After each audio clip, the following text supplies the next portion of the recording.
As a counselor that works with couples, I'll sometimes have couples come in, and what we start to find out is that the relationship issues aren't actually challenges focused on the relationship itself. They're rooted instead in trauma. So, what I want to share with you, if you're a couple, maybe one of you or both are watching this, we're going to look at 5 trauma signs in couples. And again, I started with sometimes relationship problems aren't about the relationship, right? It's instead this rooted area of trauma, and then it filters into impacting each individually and collectively. So the first one, arguments trigger a shutdown. So what happens here is conflict feels threatening.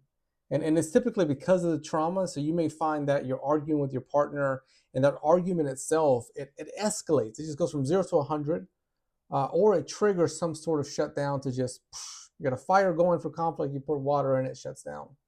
Number two, one partner, maybe the one that has gone through the trauma, there could be a level of withdrawal there. So they may distance themselves.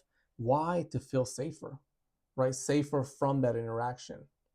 And typically there's an influence from that trauma there. Number three, overreacting on small issues.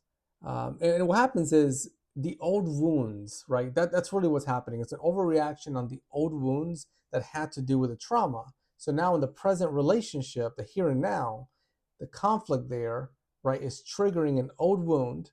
And then that connects to the past trauma. And then there we have an overreaction with the small issue. Number four, there could be a fear of being a burden, right? And maybe it's never even spoken to your partner. So what happens there is that fear of being a burden, it could lead to an avoidance of rejection in the relationship or being in situations of rejection.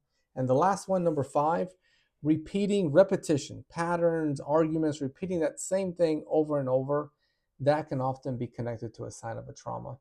These are five. We can go much more in depth in each one of them. I wanted to share them with you. If you're a couple working with a couples therapist, perhaps some of those stuck out to you. What you do with them is you look at, how can I individually work through this trauma so that those old wounds, we'll just use that term for now, they're not filtering in and hurting this here and now present relationship I'm having.